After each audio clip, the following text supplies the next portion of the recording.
Bonjour à tous, édition spéciale des décrypteurs ce vendredi. Pourquoi on fait une édition spéciale? Eh bien pour revenir sur un projet phare de l'industrie française, le projet qui doit sauver EDF, l'EPR. Il aurait dû voir le jour il y a au moins 7 ans. Aujourd'hui, on parle d'une ouverture peut-être en 2020, peut-être même en 2022, voire en 2023. Le coût du développement de ce réacteur à eau pressurisée est désormais estimé à 11,1 milliards d'euros, contre 3,3 milliards d'euros à l'origine. Alors, question, faut-il continuer ou faut-il arrêter l'aventure? Faut-il arrêter le programme EPR? C'est la question qu'on vous pose. Vous le voyez sur Twitter, #Figaro Live, #les décrypteurs. Pour en débattre, ce matin, Virginie Neumeyer, bonjour. Bonjour. Vous êtes responsable des questions nucléaires, du secteur du nucléaire au niveau confédéral de la CGT. Vous avez travaillé, si je ne m'abuse, notamment au commissariat à l'énergie atomique et à la centrale de Tricastin. Non, vous me corrigez tout de suite. À la centrale de Tricastin. À la centrale de Tricastin. Dans le sud de la France. Face à vous, Charlotte Mijon, bonjour. Vous êtes porte-parole de Sortir du nucléaire et vous nous direz bien ce que vous pensez, bien entendu, de ce programme EPR et de la suite à donner. Vous pouvez participer vous-même au débat avec vos commentaires, vos questions. J'attends vos commentaires, j'attends vos questions, j'attends vos réactions à ce que diront nos débattrices et surtout j'attends votre réponse à la question que vous avez vue s'afficher qu'on vous pose sur Twitter.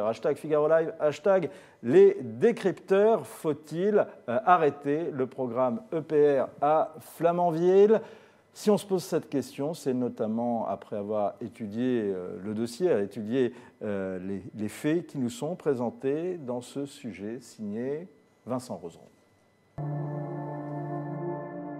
En 2007, EDF démarre la construction du réacteur 3 de l'EPR de Flamanville. Il devrait être fini en 2012. Sauf que 7 ans plus tard, le chantier s'éternise. Il devait coûter 3,3 milliards d'euros, il en coûtera finalement plus de 11. Tout le monde se doute un peu qu'il va y avoir un petit peu de retard. Mais de là à accuser un retard de presque 10 ans et une facture multipliée par 3, les bornes ont été un peu dépassées. Le moins qu'on puisse dire, c'est que le retour d'expérience sur la construction et le fonctionnement de cette EPR de Flamanville est pour le moment évidemment extrêmement négatif.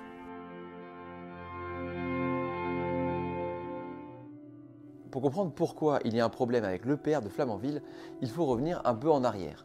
Nous sommes en 1986 quand la catastrophe de Tchernobyl se produit. Les autorités françaises veulent construire des centrales nucléaires plus sûres. Et un EPR apporte des garanties en termes de sécurité que ne possède pas une centrale classique. L'EPR, c'est un réacteur qui, dès le départ, se voulait plus robuste, avec plus de redondance des systèmes de sauvegarde, etc. Donc, un réacteur dont l'objectif principal était de réduire le risque d'accident grave ou d'accident majeur. L'EPR est jugé plus sûr. Il est plus gros car la mode est au réacteur plus puissant pour produire plus d'énergie. Ainsi, il permet de compenser les frais de sa fabrication qui est plus coûteuse. La construction démarre en 2007 et très vite, les premiers retards sont évoqués. C'est qu'EDF n'a plus construit aucun réacteur nucléaire depuis 25 ans. Donc il faut renouveler tout un arsenal de compétences.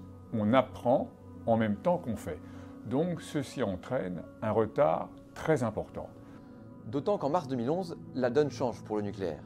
Un tsunami se produit au Japon et provoque la catastrophe de Fukushima.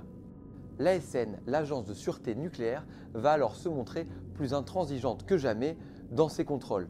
Ces inspections sont à l'origine de nouveaux travaux et donc de nouveaux retards. En l'occurrence, les soudures, les équipements, les enceintes, tout ça a été passé au peigne fin et certains équipements ont dû être refaits. En 2015, l'ASN publie un rapport alarmant. L'agence estime que la cuve, la baignoire en acier dans laquelle se trouve le réacteur, est défectueuse. Sa trop grande teneur en carbone la rendrait trop peu sûre. Finalement, EDF va effectuer plusieurs tests et obtenir gain de cause. Mais plusieurs mois auront passé. L'autorité de sûreté a finalement jugé que les marges, bien qu'étant réduites par rapport à ce qui était initialement prévu, restaient suffisantes et que donc on pouvait conserver cette cuve en l'état. Et en 2018, l'ASN pointe un nouveau problème, celui des soudures. Ce sont des soudures évidemment plus importantes que celles qu'on trouve chez soi. Il y a donc 8 soudures dont l'ASN a dit qu'elles devraient être refaites. Le problème, c'est que ces 8 soudures importantes sont à l'intérieur du réacteur. Autrement dit, s'il faut refaire ces soudures, il faut détruire cette enceinte du réacteur pour refaire les soudures, ce qui entraîne un retard considérable pour le chantier. Ça peut être 2, 3, 4, 5 ou 6 ans. Il y a une erreur, disons, de conception initiale aussi dans le fait de mettre des soudures à un endroit aussi peu accessible, avec un tel enjeu de qualité, sans prévoir de pouvoir les réparer. Aujourd'hui, 2 thèses s'affrontent. D'un côté, EDF qui assure que les standards de sécurité sont suffisants pour lancer son EPR. Ce que dit EDF, c'est que ces soudures présentent malgré tout des garanties de sécurité suffisantes, qu'on peut donc faire démarrer le réacteur et qu'on profitera du premier arrêt décennal pour les refaire. Et de l'autre, les experts de l'ASN qui disent qu'il faut tout refaire. Sur ce problème de soudure, on a, depuis la conception, la contractualisation, la surveillance de chantier, la conduite globale et la conception du chantier par rapport aux risques, et jusqu'à aujourd'hui et aux actions correctives, une succession absolument incroyable de défaillances à toutes les étapes de la gestion.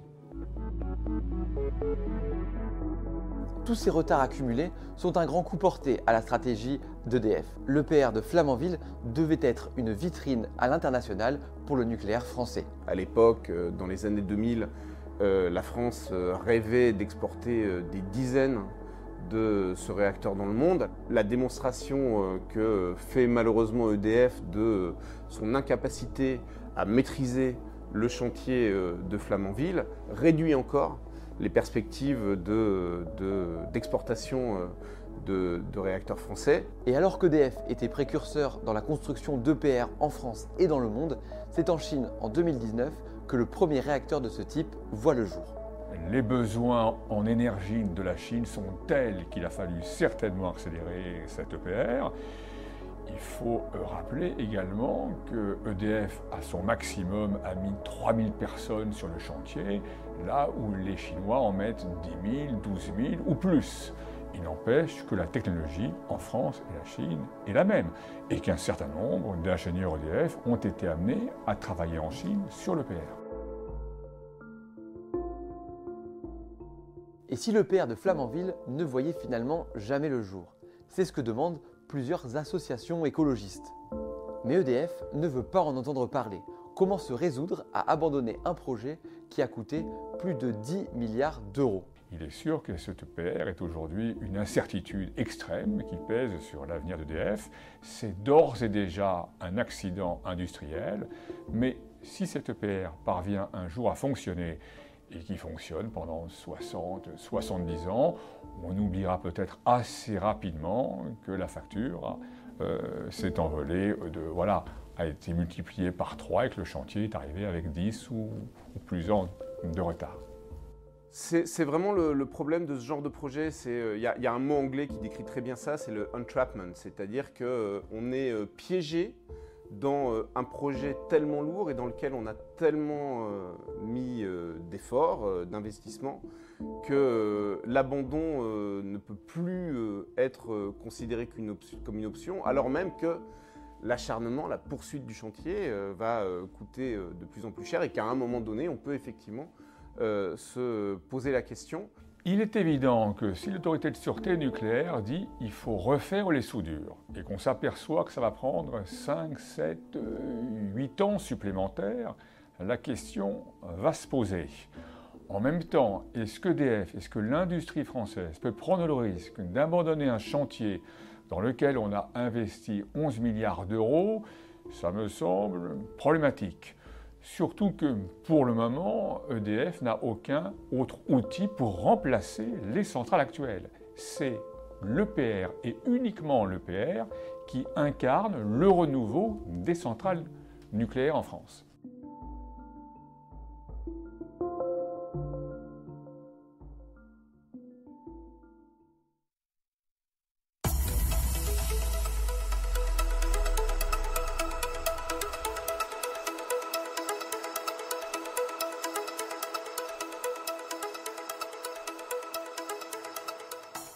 Et le débat continue sur cette question qui est lancée à la fin de ce sujet signé Vincent Roseron. Faut-il continuer? Faut-il arrêter le programme EPR? C'est la question qu'on vous pose sur Twitter. #Figaro Live, #les décrypteurs. Vous commentez, vous débattez. Je salue Micheline, Olivier et Eric qui nous ont rejoints. On prendra vos objections, on prendra vos commentaires.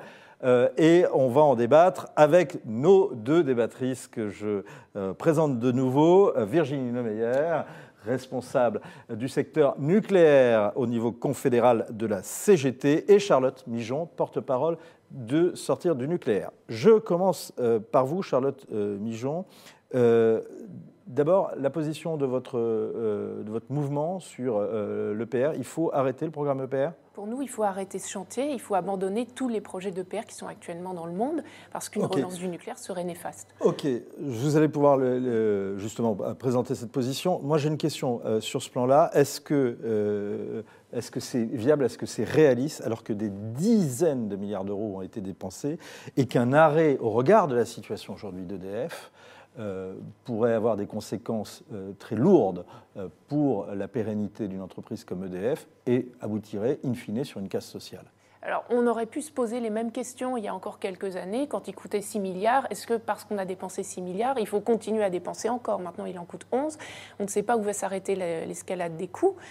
Vous parlez de casse sociale. Le problème, c'est que ce réacteur, qui est un gouffre sans fin, menace aussi la situation financière d'EDF et risque de pousser encore un peu plus EDF vers une situation de quasi-faillite.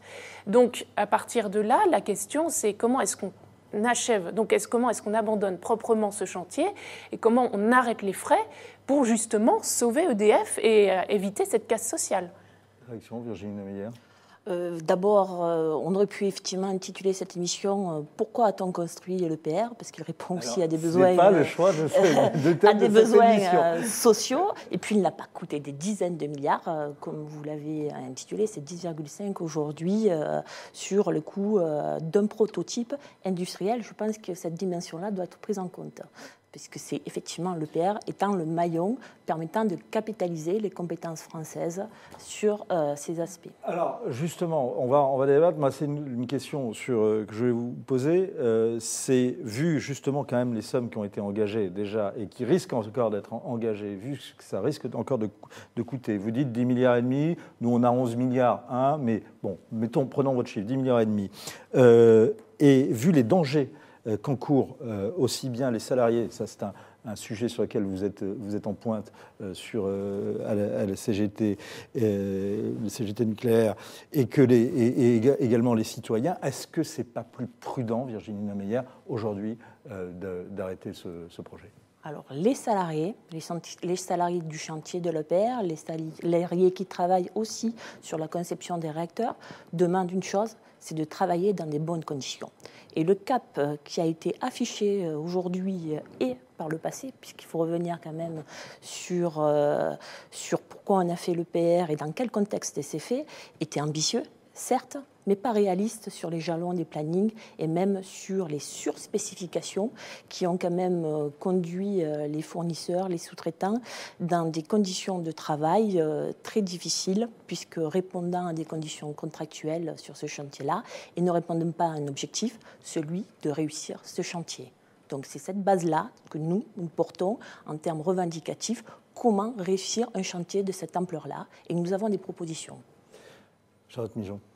Ce que vous dites là, effectivement, donc il y a un chantier qui est extrêmement lourd, mais ce qu'on constate, effectivement, c'est que l'EPR a été mis en place, non pas pour répondre à des besoins en énergie, c'était affiché dès le début, mais pour maintenir les compétences en matière de nucléaire français.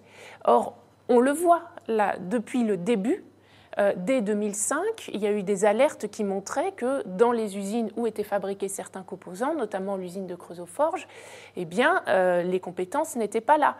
Sur ce chantier, on voit, on n'en finit pas de découvrir des malfaçons. Et moi, je suis sensible aussi à la question des conditions de travail pour les salariés. Il faut quand même rappeler aussi que le chantier de l'EPR de Flamanville a été le lieu d'une énorme escroquerie à l'URSSAF avec du travail dissimulé par Bouygues et ses sous-traitants. avec 460 ouvriers polonais et roumains qui ont été exploités, qui n'ont pas reçu leur congé. Donc là-dessus, il y a effectivement un véritable enjeu. Mais je ne pense pas que ce soit en prolongeant ce chantier qu'on va mieux prendre soin des travailleurs. Je vous remercie de saluer le travail de la CGT qui s'est engagée aux côtés des salariés polonais face à Bouygues sur ce chantier-là, effectivement, concernant les salariés détachés. Pourtant, je vais revenir quand même à une question fondamentale. Cet hiver, les besoins en électricité, qui sont quand même quelque chose d'assez compliqué pour maintenir le réseau en équilibre, puisqu'on doit correspondre à tout moment entre la production qui est faite et la consommation, nous étions donc en alerte. Les centrales à charbon, notamment dans la région Grand Ouest, ont dû tout l'hiver quasiment permettre de fournir une certaine électricité. Et le rapport du RTE pointe cette difficulté-là d'approvisionnement en électricité sur le territoire. Tant que l'EPR aujourd'hui n'est pas sur le réseau, nous devons aussi réfléchir à bénéficier de moyens pilotables d'électricité, donc des moyens qui sont garantis en termes d'électricité. En gros, vous appuyez sur un bouton, vous avez de l'électricité, et l'EPR y répond. Il répond d'autant plus que j'y suis, comme vous, très attachée à une question. C'est l'enjeu environnemental, l'enjeu face au réchauffement climatique. Et le nucléaire est une énergie décarbonée. Alors, juste énergie décarbonée, ça relève un peu de la pensée magique que de dire que le nucléaire n'émet pas de gaz à effet de serre. Parce que d'un bout à l'autre de la chaîne, qu'il s'agisse de l'extraction de l'uranium, la construction des centrales, la gestion des déchets, le nucléaire émet des gaz à effet de serre, comme toutes sortes d'énergie. Certes, il en émet moins que le charbon, c'est une évidence, mais on ne peut pas dire que le nucléaire est décarboné. Par ailleurs, ce qu'on voit ici, c'est que certes, on a une situation électrique tendue, mais cette situation électrique tendue, elle est liée à l'existence même du nucléaire, à l'existence d'un système organisé autour du nucléaire, avec d'abord une construction massive de centrales dans les années 80, un équipement massif en chauffage électrique et des performances énergétiques basses pour écouler cette électricité. Et on en fait les frais aujourd'hui. Ce qu'il nous faut actuellement, ce n'est pas tellement raisonner en termes de fuite en avant, de continuer à construire des centrales, c'est de voir comment on peut réduire nos consommations d'énergie et comment on peut passer à un autre système énergétique. Et pour revenir à la question du climat... Je voudrais que Virginie Meyer réponde à ce que vous venez de dire, parce que quand même, vous soulevez un certain nombre de questions importantes, et on revient après sur le climat. L'électricité, c'est 25% de la consommation finale d'énergie. Et nous sommes très attachés aussi, pour des questions de précarité énergétique, à renforcer l'isolement dans les habitations, mais surtout de gagner des gains sur les émissions de gaz à effet de serre dans les transports. Et c'est sur ce sujet-là que la CGT travaille et veut travailler justement pour... Juste Virginie Meyer, Charlotte Migeon a soulevé un point, c'est qu'elle dit s'il y a justement un problème aujourd'hui en fourniture énergétique, où la situation est très tendue, c'est lié justement à l'existence du nucléaire et à l'existence du gigantisme du parc nucléaire français, en gros. C'est un point de vue très contradictoire, puisque justement le parc nucléaire fournit aujourd'hui 72% de l'électricité, et l'électricité est, du point de vue du GIEC, dont personne ne conteste autour de la table, j'espère, les analyses, prévoit dans l'ensemble de ces scénarios le doublement de la capacité nucléaire jusqu'à quadruple, jusqu'à quintuple installation dans les pays émergents. Donc tous les scénarios le prévoient. Donc, Non. Il y a plusieurs scénarios sur les 80 étudiés qui disent qu'on peut atteindre donc, les objectifs climatiques fixés en décroissant, voire en supprimant le nucléaire. Donc ces scénarios-là, ils existent. Après, effectivement, quand en Chine, on trouve des scénarios mégalos qui prévoient de construire en Chine l'équivalent du parc nucléaire mondial, effectivement, ça fait monter les moyennes. Juste, je voudrais revenir sur la question nucléaire et effet de serre. Par rapport à l'urgence climatique, ce dont on a besoin là, maintenant, c'est de solutions qui nous permettent de réduire rapidement les émissions. Or là, et rapidement et à des coûts qui restent quand même abordables. L'EPR de Flamanville nous fournit quand même un exemple assez flagrant que le nouveau nucléaire, face à l'urgence climatique, c'est trop cher et c'est trop lent. si tant est que le nucléaire puisse être une solution, ce qu'il n'est pas. Et ce qu'on constate également... Sur ce plan-là, Virginie Lemeyer, vous êtes d'accord ou pas d'accord? D'abord, il faut prendre la question pour ce qu'elle est, l'électricité, et regarder l'ensemble des autres énergies et comment chacun y répond de manière complémentaire. Sur l'électricité en tant que telle, je reviens sur la définition de ce qu'on a besoin. Ce sont des moyens pilotables pour permettre à tout moment, effectivement, de répondre à la demande de manière plus ou moins urgente dans le cadre d'un mix électrique. Sur le nucléaire, je veux dire, ça permet ne serait-ce que d'intégrer les énergies intermittentes sur le réseau, puisqu'on peut... Qu'est-ce que vous appelez les énergies intermittentes ? Les énergies intermittentes, vous envoyez une photo là derrière vous, ce sont les énergies effectivement qui sont développées à base du vent, du soleil, mais qui ne peuvent pas répondre. Le photovoltaïque, les éoliennes. Et au moment où on n'en a plus besoin, par exemple l'hiver à 19h, c'est un élément au mois de janvier, c'est l'élément référence type à la demande de consommation en électricité, tout en disant aussi. Sur ça, justement, c'est une question de Micheline, justement. Oui. On va remplacer par quoi? Les éoliennes, les voitures électriques alimentées? Juste, je voudrais revenir sur cette question de l'intermittence, comme vous dites. Le problème, c'est que le nucléaire lui-même est intermittent. C'est-à-dire que si on va se retrouver... Là, on a un été qui s'annonce caniculaire. On a vu l'an dernier qu'un très grand nombre de centrales ont dû s'arrêter ou voir leur puissance réduite à cause de la chaleur, parce que les débits d'eau dans les cours d'eau n'étaient plus suffisants. On sait malheureusement que du fait du changement climatique, ce genre de phénomène va devenir de plus en plus fréquent. Donc ça veut dire qu'on a beau avoir un parc nucléaire surdimensionné, en été, il ne pourra plus répondre aux besoins. Donc ça prouve aussi que le nucléaire, c'est une source d'énergie qui peut aussi être intermittente. Et par ailleurs, les énergies renouvelables, elles ne sont pas intermittentes, elles sont variables. On peut prévoir qu'il y a du vent, on peut prévoir qu'il y a du soleil. Il est surdimensionné ou pas, selon vous, le parc nucléaire aujourd'hui? Aujourd'hui, le parc nucléaire est dimensionné, mais surtout... Surdimensionné ou pas? Il est dimensionné pour répondre aux besoins d'aujourd'hui, mais les besoins de demain sont encore à prévoir, notamment avec les transferts d'utilité, par exemple dans le cadre du transport avec les batteries électriques dans les véhicules. Il faut se poser effectivement et anticiper. Et comme on est sur une industrie qui a une vision long terme et qu'aujourd'hui on est quand même sur une économie, une société qui a une vision court-termiste, effectivement on a des décalages entre les propositions, la vision, la recherche et développement, mais surtout la capacité industrielle à répondre à la demande quand elle se densifiera dans les prochaines années. Moi, je veux revenir quand même sur des éléments factuels, sur des scénarios qui sont posés dans le débat. Il n'y a pas eu de nombreuses centrales arrêtées l'année dernière. Il y a des arrêtés de rejet qui prévoient un certain nombre de choses. Mettez-vous d'accord sur le nombre de centrales qui ont été arrêtées l'an dernier. Il y a eu en tout une dizaine de centrales qui ont dû être arrêtées, soit ont vu leur puissance réduite parce que, justement, elles rejetaient de l'eau trop chaude dans les cours d'eau ou parce que le débit n'était plus suffisant pour les refroidir correctement. Une dizaine qui ont été arrêtées ou réduites? Oui. Non, mais Madame Dion, je suis désolée, ce n'est pas une dizaine, c'est 3 réacteurs par rapport à des arrêtés de rejet qui ont été fixés il y a de très nombreuses années. Après, les prescriptions sont respectées par les exploitants nucléaires aujourd'hui et d'autres centrales sont arrêtées, c'est peut-être ça l'amalgame, pour des maintenances programmées. Non, il y a eu des arrêts aussi, enfin des réductions de puissance. Par ailleurs, vous dites quand même que c'est des arrêtés qui ont été pris il y a de nombreuses années. Ces arrêtés, ils ont été pris effectivement il y a longtemps, mais à un moment où les températures étaient ce qu'elles étaient. Maintenant, on sait que malheureusement, les températures en été, elles vont augmenter. Et par ailleurs, il y a une note assez récente de l'Institut de radioprotection et de sûreté nucléaire qui met en garde contre un autre enjeu, c'est-à-dire que pour fonctionner correctement, il y a certains équipements de secours, comme les diesels de secours, qui ont besoin qu'il y ait une température qui ne dépasse pas un certain seuil.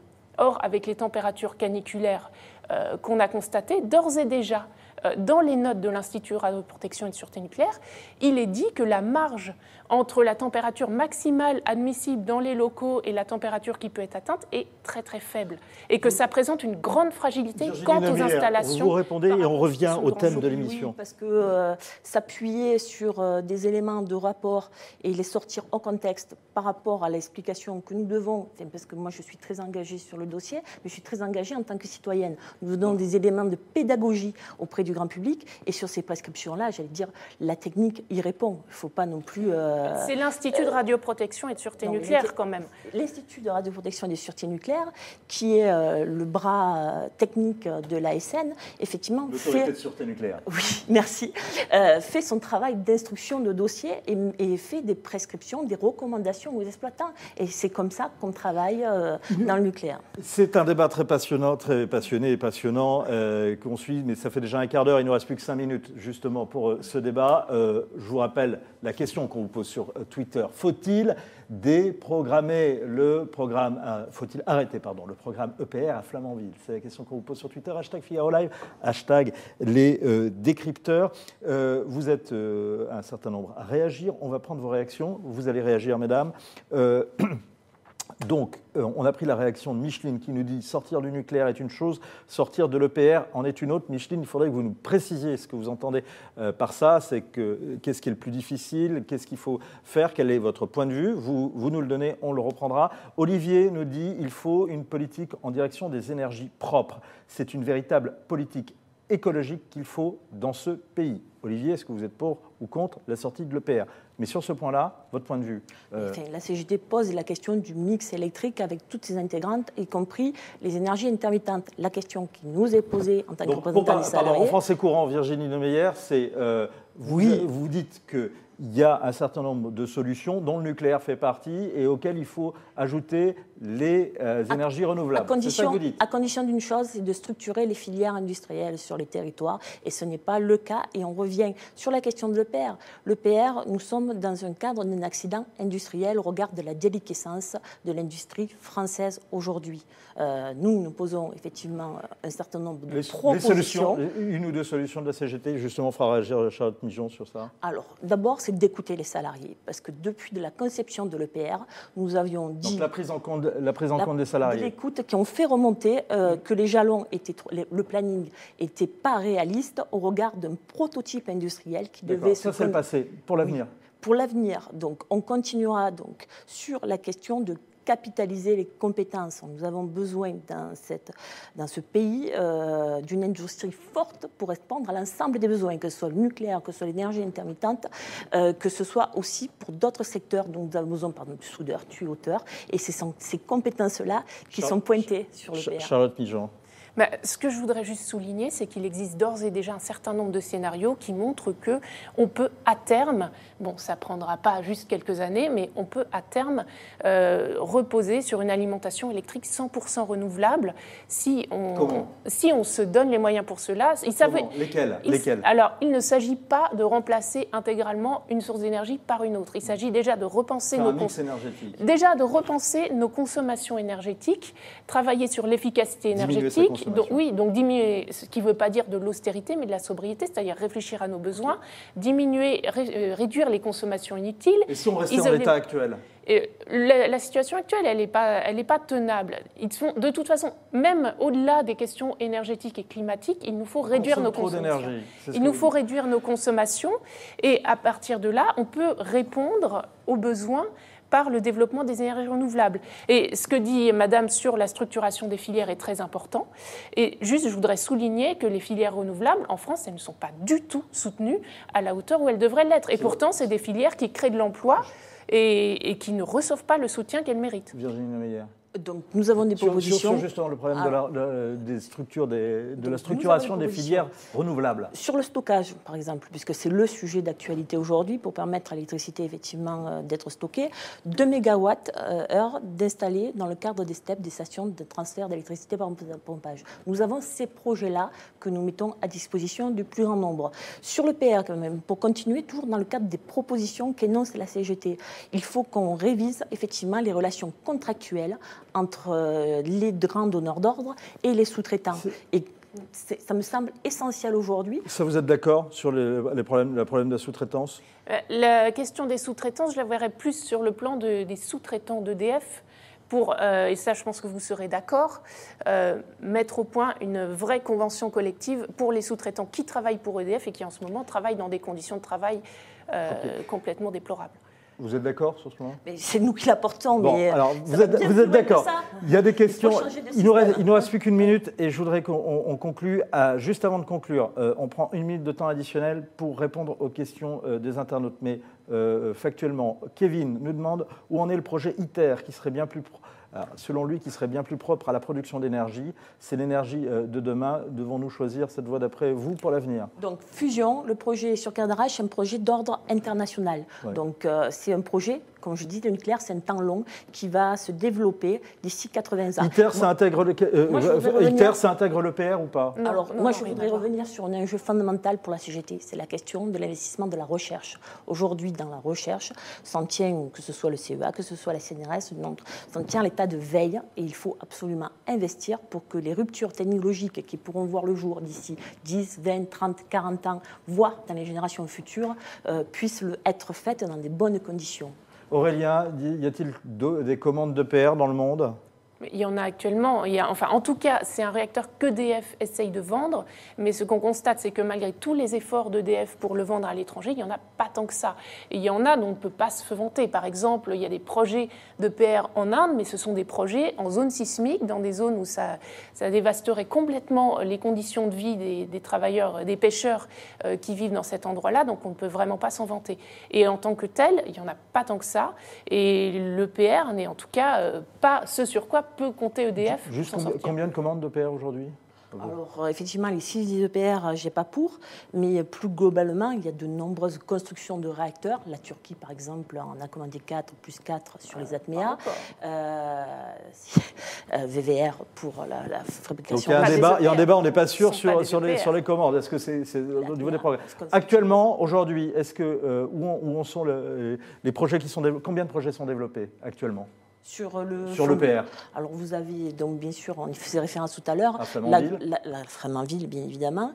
Vous avez la Grande-Bretagne avec HPC. Vous avez aussi sur le territoire Olkiluoto, l'EPR finlandais qui se développe. Et bien sûr, vous avez fait référence aussi Taishan. Donc les 2 EPR chinois. Donc le dernier a été connecté il y a moins d'un mois sur le réseau. Donc il n'y en a qu'un seul qui commence à entrer en vigueur. Ce qui amène effectivement un contrepoint à la situation de l'EPR sur la question de la conception, puisque même si les situations ne sont pas comparables avec la Chine, l'EPR est sur le réseau et les essais se sont bien passés.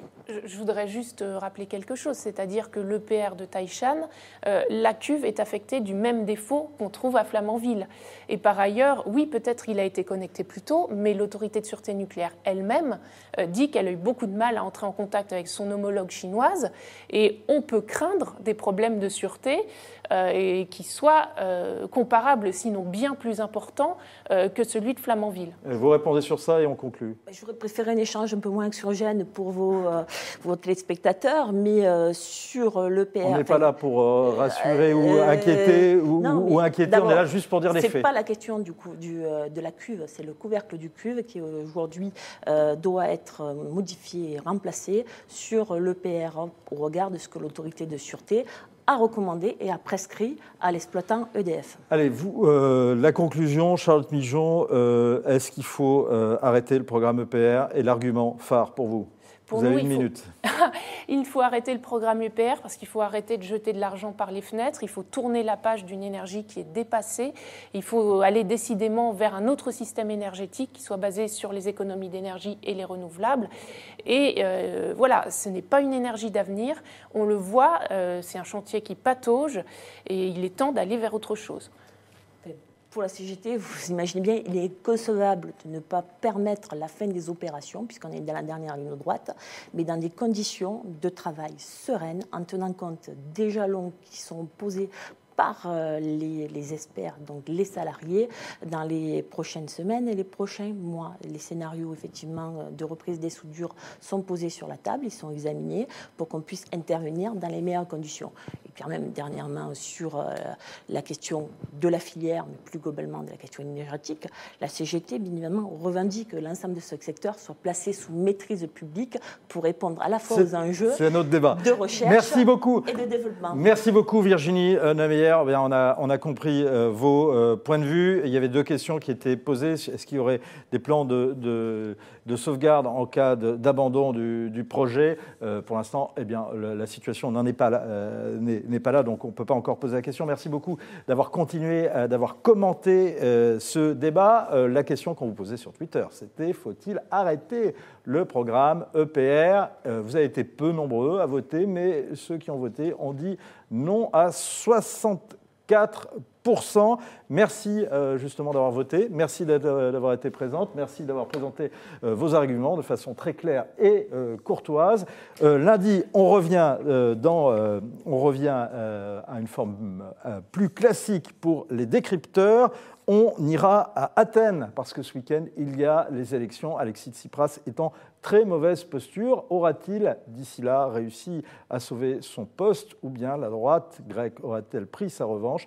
Eh bien, réponse dans le week-end, et on en débat, on décrypte dès lundi. D'ici là, bon week-end sur Figaro Live, puisque les programmes continuent. Dans un instant, vous avez rendez-vous avec le talk. L'invité, c'est Cédric Villani, candidat à la mairie de Paris. Et ce soir, Point de vue, ici même, présenté par Guillaume Roquette.